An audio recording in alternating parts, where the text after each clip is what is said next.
여러분 안녕하십니까? GNU 뉴스입니다. 지난 6월 경상대학교의 노후화된 건물 안전 실태에 대해 보도해드렸는데요. 이에 시설과에서 보강공사를 진행 중이라고 합니다. 또한 테니스장 조명 설치 등 학생들의 여러 편의시설이 확충됐습니다. 신유진 기자가 보도합니다. 지난 6월 부산대 건물 붕괴 사고 이후 우리 대학의 노후화된 건물에 대해 학생 안전을 위협한다는 여론이 일었는데요. 인문2호관 외벽이 붕괴된 바 있으며 예술관 외벽도 안전성 문제가 제기되었기 때문입니다. 시설과 측에서는 학생들의 안전 확보를 위해 외벽 치장 필요 건물에 벽돌 보강 공사를 진행 중입니다. 2019년도에 인문대하고 예술관을 비롯해서 총 16개 동에 대한 치장 벽돌 보강 공사를 진행하였고요. 나머지 동에 대한 것은 2020년 내년에 치장 벽돌 보강 공사를 진행할 계획입니다. 편의시설 개선을 위한 공사도 진행되었습니다. 학내 풋살구장이 하나뿐이라 불편을 겪던 학생들을 위해 제2 풋살구장이 설치되었습니다. 하나라서 예약 잡을 때도 좀 힘든 부분이 있었고 해서 늘어난 거에 대해서 편하고 좋다고 생각하고 있습니다. 학생 테니스장에는 조명이 설치되었습니다. 이제 어두운 밤에도 테니스장을 사용할 수 있습니다. 이뿐만 아니라 하드코트 시공도 진행되었습니다. 건물 보강 공사와 체육시설 개선으로 대학이 학생을 더 배려하는 계기가 되길 바랍니다. GNU 뉴스 신유진입니다. 최근 들어 여성의 관점에서 이야기를 풀어나가는 영화들이 관객들의 큰 호응을 얻고 있습니다. 여성 서사 영화가 한국 영화의 저변을 넓혀가고 있는데요. 다양한 여성상을 드러내고 있는 영화계의 변화를 학생 기자들이 알아봤습니다.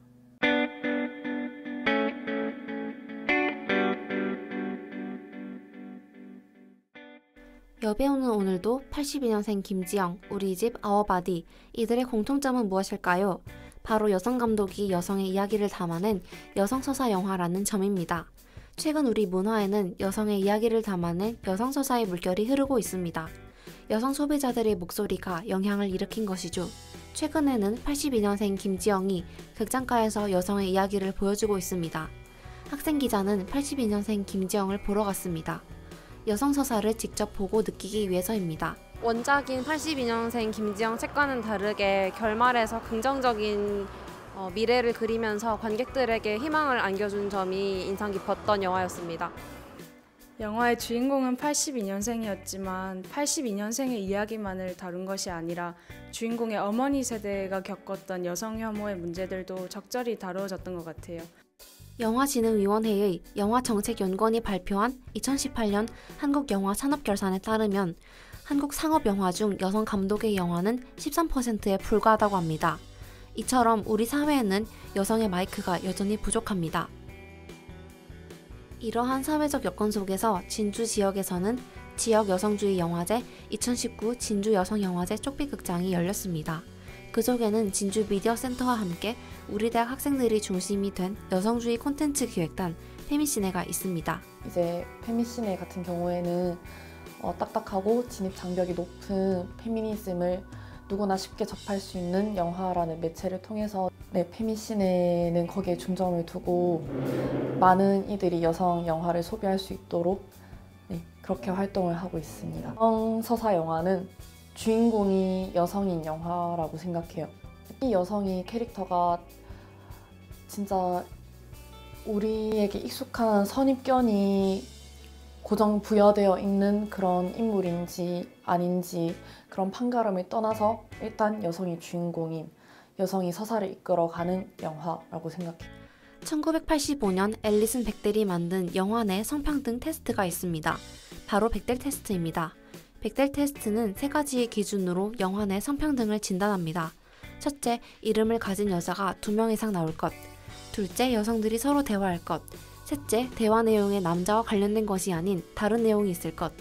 간단한 기준인 것 같지만 영화계에서 백델 테스트를 통과하는 영화는 매우 적습니다. 2019년 독립영화 벌새는 백델 테스트를 통과하고 원작자 앨리슨 백델에게 호평을 받았습니다. 학생 기자는 독립영화 벌새 GV에 참여하기 위해 통영으로 갔습니다.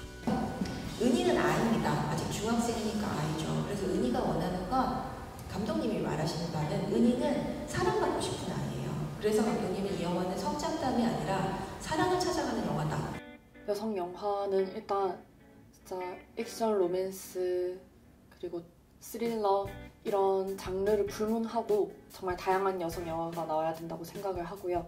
앞으로 어떤 여성들의 이야기가 영화로 나올까요?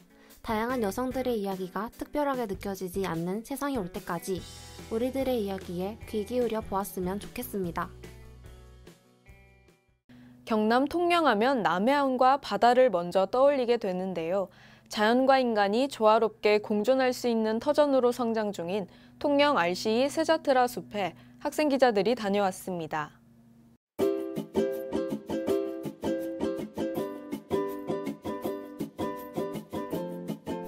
우리가 2030년까지 지켜야 할 약속이 있다는 사실을 알고 계신가요? 유엔은 지구의 환경적, 경제적, 사회적 지속 가능성을 높이기 위해 2030년까지 달성해야 할 17가지 약속인 지속가능 발전 목표를 만들었습니다. 진주에서 멀지 않은 곳, 경남 통영시에는 이 목표를 달성하기 위해 노력 중인 곳이 있습니다. 바로 통영 RCE 세자트라 숲입니다. RCE 센터는 지역을 중심으로 한 지속가능 발전 교육 확산의 거점 센터로 세자트라 숲에서 볼 수 없는 것이 바로 일회용품인데요. 세자트라 숲을 방문하시는 방문객들께서는 일회용품을 사용하는 것을 자제해 주시고 바다와 습지 그리고 산이 함께 어우러져 있는 세자트라 숲. 그럼 텀블러를 챙겨 함께 세자트라 숲을 돌아볼까요? 세자트라 숲 속에는 모두 함께 살아가고 공존의 미래를 배울 수 있는 다양한 공간이 있습니다. 함께 뛰어놀 수 있는 공간, 자연과 함께하는 공간, 지속가능 발전 목표를 공부하고 실천하는 공간, 그리고 지속가능한 미래를 위한 작은 노력을 직접 실천해 볼 수 있습니다. 세자트라 카페테리아는 3단 설거지를 시행하고 있습니다. 3단 설거지는 물을 틀지 않은 채 3개의 통에 물을 받아 3번 헹구는 설거지 방법입니다. 일상 속에서도 쉽게 따라해 볼 수 있겠죠? 뿐만 아니라 세자트라 숲은 지속가능 발전 목표와 관련된 다양한 초청 강연과 여러가지 국제적인 행사들도 진행하고 있습니다. 세자트라 숲 홈페이지 또는 인스타그램을 활용하면 지속가능 발전과 관련된 교육 프로그램 정보를 더 빠르게 확인할 수 있다고 합니다. 경남의 작은 도시 통영에 위치한 통영 RCE 세자트라 숲. 세자트라는 말레이시아 고어로 공존 또는 지속 가능성을 의미한다고 합니다. 생각보다 가까운 곳에 이런 의미 있는 장소가 있다는 사실 알고 계셨나요? 이번 주말은 산과 바다 그리고 숲이 어우러진 통영 RCE 세자트라 숲에서 멋진 풍경과 함께 지속 가능한 공존의 미래를 생각해보는 시간을 가져보는 것은 어떨까요? 다음은 경상대학교의 다양한 소식을 전하는 GNU 단신입니다. 경상대학교 산학협력단이 지난 27일 아시아레이크 사이드 호텔 목련홀에서 2019년도 개척한림원 증서 수여식을 개최했습니다. 이 행사는 연구 실적이 우수한 교수를 격려하고 교수들의 정보 교류와 협력을 통해 대학 경쟁력을 강화하기 위해 해마다 개최하는 행사인데요.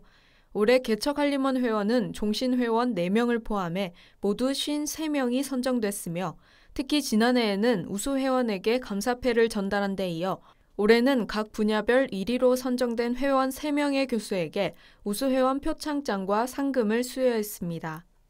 지난 25일 총장실에서 부산종합동물병원 이영랑 원장이 대학발전기금 1,000만 원을 전달했습니다. 이영랑 원장은 우리 대학 수의과대학 동문으로 지난 2000년 수의과대학에 1,100만 원, 2019년 경상대 ROTC 장학금으로 100만 원을 출연하는 등 남다른 모교 사랑을 실천하고 있습니다.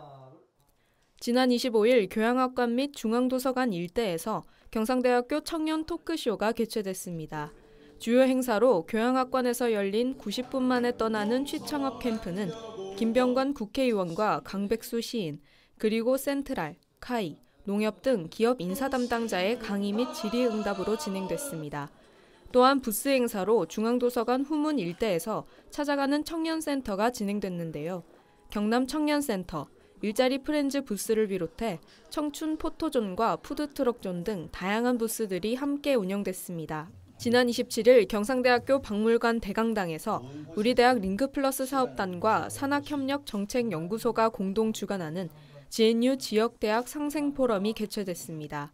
이번 포럼은 자치분권과 균형 발전을 위한 거점 국립대학의 역할이라는 주제로 주제 발표와 종합 토론으로 나뉘어 진행됐는데요.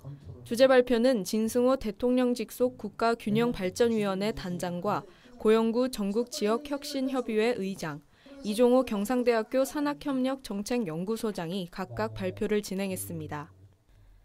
공과대학 기계항공정보융합공학부 이석순 교수가 지난 15일 창원 컨벤션센터에서 열린 항공우주시스템공학회 2019년도 총회에서 9대 회장으로 선출됐습니다.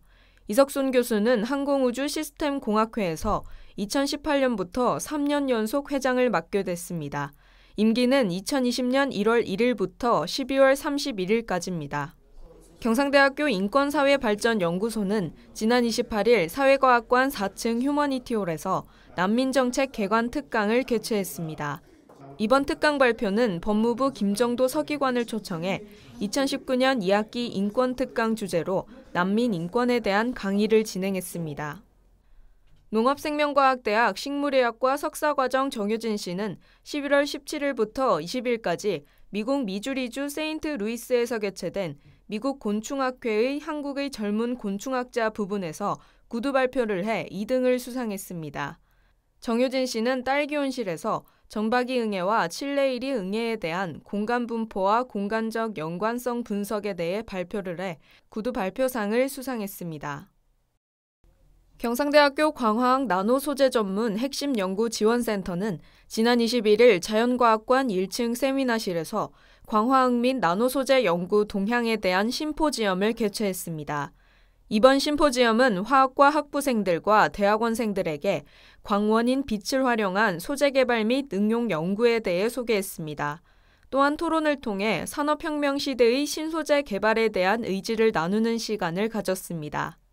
총학생회, 총동아리 연합회를 비롯한 각 단과대학 학생회와 학과별 학생회까지 경상대학교의 2020년을 이끌어갈 새로운 학생자치기구 및 학생회 선거가 마무리됐는데요. 학생들을 위한 올바른 본보기와 리더십으로 더욱 노력하고 발전하는 모습 보여주길 기대해봅니다. 뉴스 마칩니다. 고맙습니다.